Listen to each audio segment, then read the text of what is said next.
Let's walk through the IRS Payments on Account calculator. If you have self-employed income in Portugal, you pay 3 advance installments in July, September, and December. The rate was cut from 76.5% to 65%, and the calculation only applies to the slice of tax that came from that self-employed income. First, the tax assessed 2 years back. Careful here, because the law says the year before last. For the 2026 installments, you use the 2024 assessment notice. Let's enter €3,000.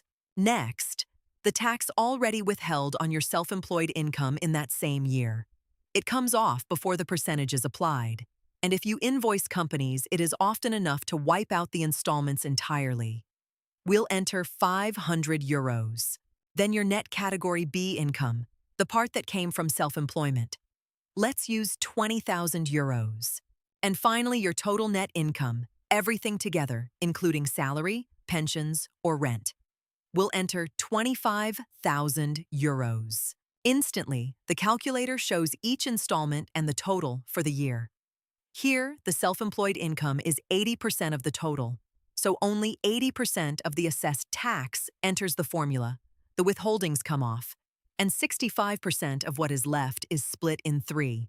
€412 per installment, €1,236 across the year. The breakdown underneath shows every step. The Category B share, the tax attributable to it, the base after withholdings, and what the same figures would have cost under the old 76.5% rule. That's it.